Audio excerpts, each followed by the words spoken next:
Cuando el mundo daba la bienvenida a la nueva década en medio de la alegría y los fuegos artificiales el pasado 1 de enero, nadie se podía imaginar lo que nos iba a deparar el 2020.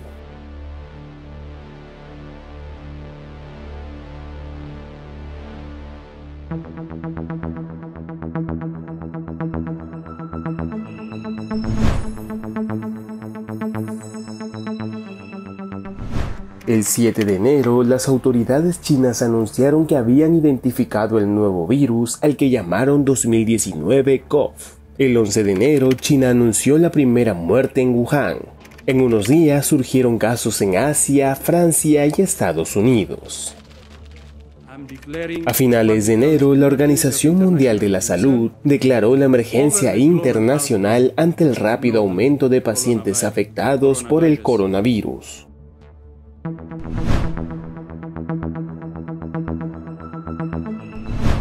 El 7 de febrero, el médico Lin Wenliang, quien alertó a sus colegas de un nuevo coronavirus, murió infectado en el mismo hospital donde laboraba. 4 días después, la OMS le dio a la enfermedad el nombre de COVID-19, y en el mes siguiente lo declararía pandemia mundial.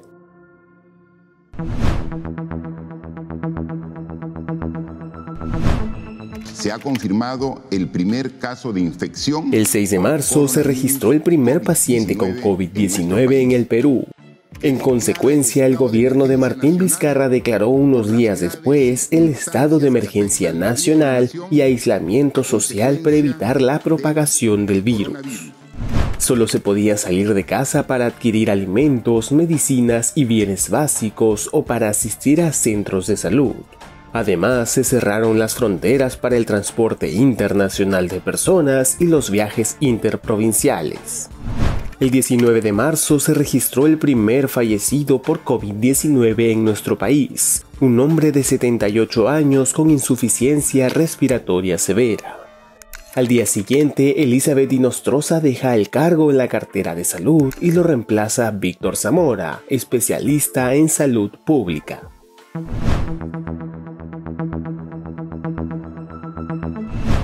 A inicios del mes, el Ejecutivo anunció que el 3 al 12 de abril habría salidas diferenciadas según el sexo para comprar alimentos y medicinas o acudir a bancos. En tanto, los días domingos se establecería una restricción total de circulación de personas.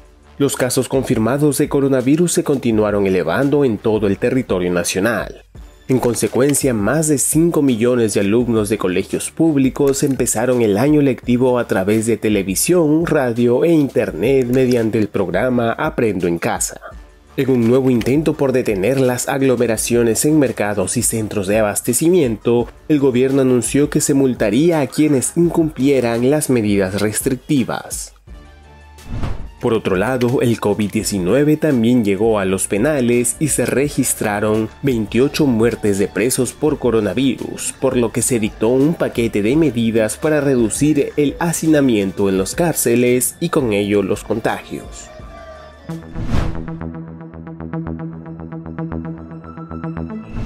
El número de muertes por COVID-19 avanza en el país a ritmo acelerado y América se convierte en el nuevo foco infeccioso de la pandemia de coronavirus al superar en número de casos a Europa.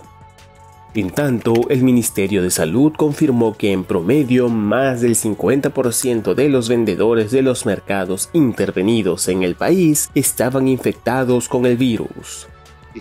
El presidente Vizcarra anunció la ampliación del estado de emergencia, la quinta desde que inició la crisis sanitaria hasta el 30 de junio. Asimismo, se mantuvo la cuarentena obligatoria en todo el país y el toque de queda con algunas diferencias por regiones.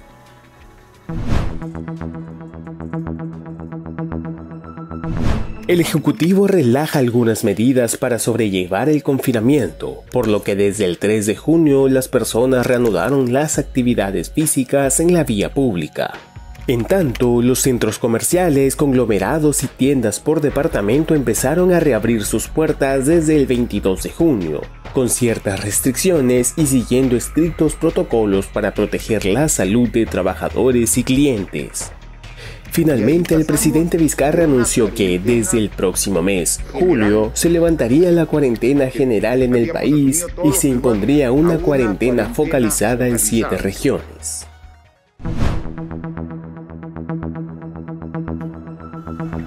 En el primer día sin cuarentena, Lima mantuvo el caos que venía registrando en las últimas semanas. Las largas colas fueron la constante en diversos puntos de la capital. En tanto, el Ministerio de Transportes y Comunicaciones dio luz verde a la reanudación de los viajes interprovinciales. De igual manera, se procedió con los vuelos nacionales. Por otro lado, el presidente Martín Vizcarra renovó a su gabinete ministerial y designó a Pilar Macetti como la nueva titular del sector salud.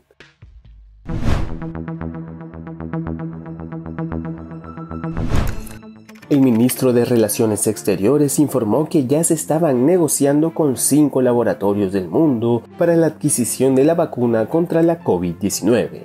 Ante el aumento del número de casos y fallecidos a causa de la pandemia, el gobierno informó que se volverá al toque de queda dominical y quedan prohibidas las reuniones sociales. 11 días después de este anuncio ocurriría una tragedia. 12 mujeres y un hombre murieron en una intervención policial en una discoteca que funcionaba de manera clandestina en Los Olivos. Ya casi por cerrar el mes, otra mala noticia se daría a conocer. Perú superó a Bélgica y se convierte en el país con mayor tasa de mortalidad por COVID-19.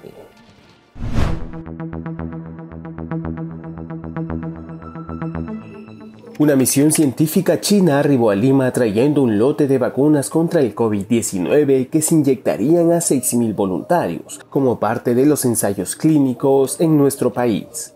En tanto, a mediados del mes, el presidente Vizcarra y la ministra de Salud señalaron que los indicadores de contagios, hospitalizaciones y muertes por coronavirus disminuyen gradualmente en el territorio nacional.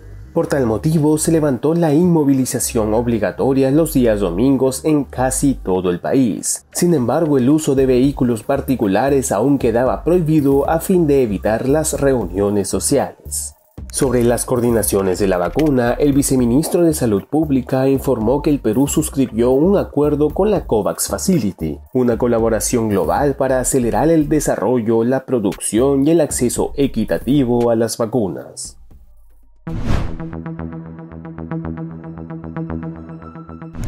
El gobierno peruano suavizó las medidas de confinamiento para los adultos mayores y levantó la cuarentena focalizada en algunas provincias en medio de un cierto optimismo por la mejora en los números de la pandemia.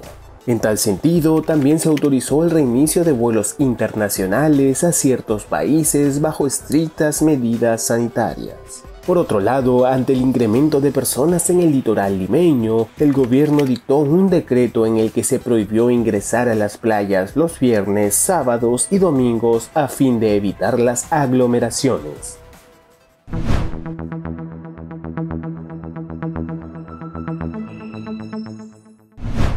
A pocos días de empezado el mes, se reportan 5 casos de difteria y 2 muertes. Por tal motivo, el MINSA anunció una alerta epidemiológica a nivel nacional.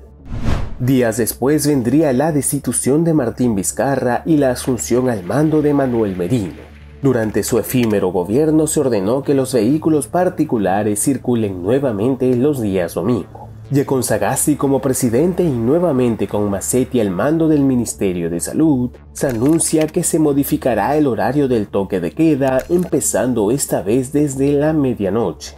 En tanto, el MINSA informó que el 35% de la población de Lima metropolitana ya ha tenido COVID-19.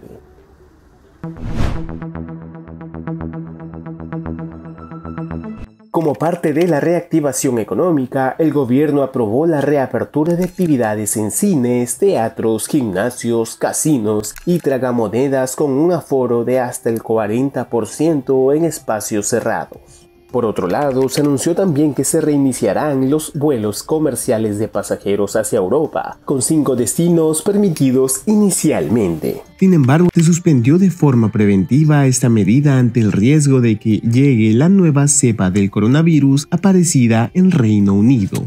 Finalmente, para evitar los contagios en las fiestas de fin de año, se decidió restringir el tránsito de vehículos particulares los días 24, 25 y 31 de diciembre, al igual que el 1 de enero. Sobre las coordinaciones de la vacuna, el jefe de Estado indicó que el proceso de adquisición es complejo, pero que en poco tiempo se tendrá una fecha definitiva. El objetivo final es vencer la pandemia. En eso estamos y no vamos a descansar hasta que todos estén vacunados.